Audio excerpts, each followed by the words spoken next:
नमस्कार, स्वागत है आप सभी का। BEd, BSc BEd, BA BEd में दैनिक पाठ योजना कैसे बनाएं, आज हम इसके बारे में देखेंगे। इसके अंदर साइंस के अंदर फिजिक्स के टॉपिक लिया गया है गति के नियम, और कैसे किस प्रकार से एक पूरा दैनिक पाठ योजना, पूरा लेसन प्लान तैयार किया गया। देखिए, सबसे पहले आपको दिनांक लिखनी है, उसके बाद विषय, फिर उसके बाद कालांश, उसके बाद कक्षा, उसके बाद प्रकरण, उसके बाद समयावधि। समयावधि यहाँ पे 40 मिनट रहेगी। उद्देश्य: अपेक्षित व्यवहारगत परिवर्तन। ज्ञानात्मक: छात्र गति के नियमों का प्रत्यास्मरण कर सकेंगे, छात्र गति के नियमों का प्रत्याभिज्ञान कर सकेंगे। अवबोध: छात्र गति के नियमों की व्याख्या कर सकेंगे, छात्र गति के नियमों को समझ सकेंगे। ज्ञानोपयोग: छात्र गति के नियम से संबंधित ज्ञान का प्रयोग उच्च अध्ययन में कर सकेंगे, छात्र गति के नियम से प्राप्त ज्ञान का दैनिक जीवन की नवीन परिस्थितियों में उपयोग कर सकेंगे। कौशल: छात्र गति के नियम की जानकारी प्राप्त कर सकेंगे, छात्र गति नियम को चित्र द्वारा प्रदर्शित कर सकेंगे। अभिरुचि: छात्र गति के नियमों के में जानने में रुचि ले सकेंगे, छात्र गति के नियमों के विषय में विचार विमर्श करने में रुचि ले सकेंगे। अभिवृत्ति: छात्र गति के नियमों से संबंधित ज्ञान को अन्य विद्यार्थियों के साथ साझा कर सकेंगे। इसके बाद आपको पूर्व ज्ञान लिखना है। विद्यार्थी गति के नियमों के बारे में सामान्य जानकारी रखते हैं। सहायक सामग्री: चौक, रंगीन चौक, डस्टर, लपेट फलक, चोट्स, चार्ट, संकेतक आदि। सबसे पहले प्रस्तावना कौशल स्टार्ट करेंगे। प्रस्तावना प्रश्न: छात्राध्यापक क्रिया, विद्यार्थी क्रिया। बच्चों, कुछ खेलों के नाम बताओ। क्रिकेट, फुटबॉल आदि। क्रिकेट में मुख्यतः किस चीज़ से खेला जाता है? बल्ले और गेंद से। अगर गेंद जमीन पर रखी हुई है तो वह किस अवस्था में होगी? विराम अवस्था में। विराम गेंद को बल्ले से मारा जाए तो गेंद किस अवस्था में होगी? गति अवस्था में। गेंद गति के नियमों के बारे में आप क्या जानते हैं? समस्यात्मक प्रश्न हो जाएगा ये। तो उद्देश्य कथन: हाँ तो बच्चों, आज हम गति के नियमों के बारे में विस्तार से अध्ययन करेंगे। इसके बाद आपको पाठ प्रस्तुतिकरण करना है। आपको चार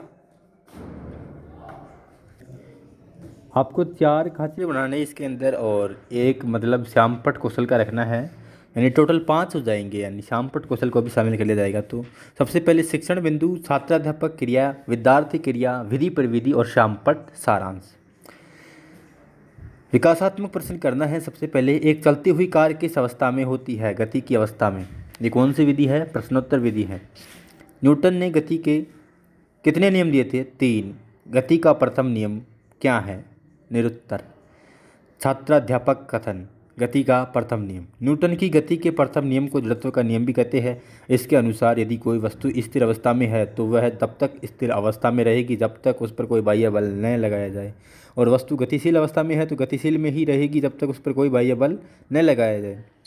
उदाहरण: जब कोई रुकी हुई गाड़ी अचानक चल पड़ती है तो उसमें बैठे लोग पीछे की ओर झुक जाते हैं, तथा जब चलती हुई गाड़ी अचानक रुकती है तब उसमें बैठे लोग आगे की ओर झुक जाते हैं। चलती बस से आगे की तरफ मुंह करके कूदना या गिरना। ये किसके उदाहरण है?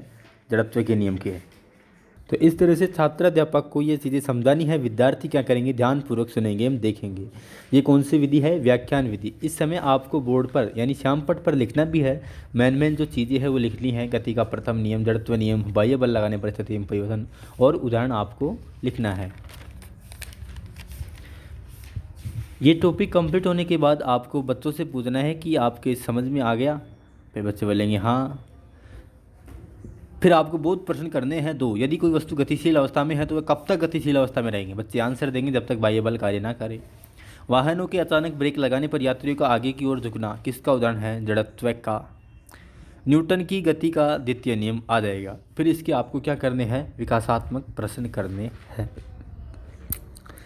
बस चल रही है तो वह किस अवस्था में है? गतिशील। गति के नियम किसने दिए? न्यूटन ने। न्यूटन का गति का द्वितीय नियम क्या है? फिर से ये समस्यात्मक आ जाएगा।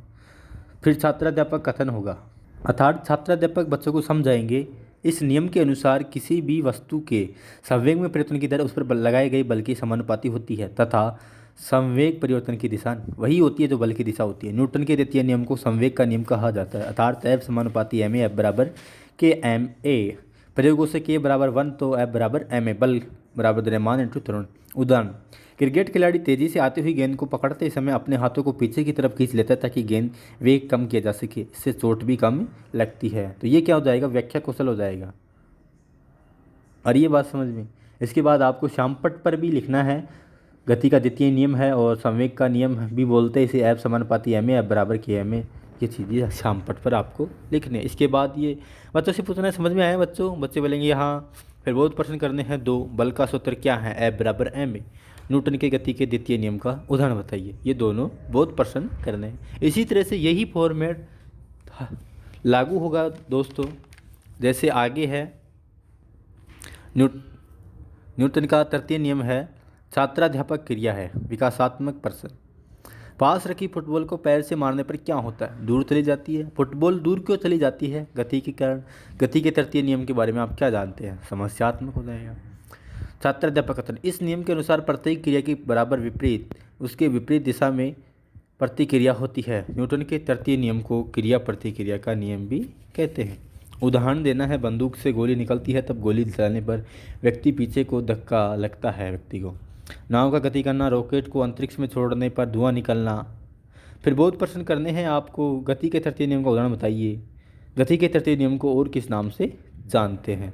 तो इस तरह से आपको ये गति का तृतीय नियम शामपट पर भी लिखना है। क्रिया प्रतिक्रिया नियम, क्रिया की परस्पर विपरीत क्रिया, यानी नाव का गति करना। ठीक है, आ रही है समझ में। इसके बाद कंप्लीट होने के बाद आपको लास्ट में मूल्यांकन प्रश्न करने हैं। मूल्यांकन प्रश्नों की संख्या 5 या अधिकतम 7, मिनिमम 5 और अधिकतम 7। नाव का गति करना, न्यूटन की गति के किस नियम का उदाहरण। आपको ऑप्शन देने हैं, जड़त्व का, संवेग का, क्रिया प्रतिक्रिया का, कोई नहीं। संवेग में परिवर्तन की दर आरोपित है। आपको बल या गति इसमें से बताना है कि समानुपाती होती है। न्यूटन के गति के द्वितीय नियम को जड़त्व का नियम भी कहते हैं। ये सत्य है या असत्य है। बंदूक से गोली दागने पर पीछे की तरफ धक्का लगना न्यूटन की गति के किस नियम का उदाहरण है। न्यूटन की गति का प्रथम नियम को समझाइए। और इसके बाद मूल्यांकन क्वेश्चन करने के बाद आपको गृह कार्य देना है बच्चों को, गति के द्वितीय नियम की व्याख्या करो। तो दोस्तों इस प्रकार से एक पूरा शामपट पाठ योजना कंप्लीट होती है। इसमें जिसके अंदर आ जाते हैं शामपट भी आ जाता है और प्रस्तावना भी आ जाता है, व्याख्या भी आ जाती है, पुनर्बलन भी आता है, प्रश्न कौशल भी आ जाता है। सारे कौशल इसके अंदर कंप्लीट आ जाते हैं। यदि आपको भी किसी भी टॉपिक से संबंधित है तो हमें कमेंट करें। किसी भी टॉपिक, किसी भी सब्जेक्ट से दैनिक पाठ योजना बनानी है। धन्यवाद। जय हिंद, जय भारत।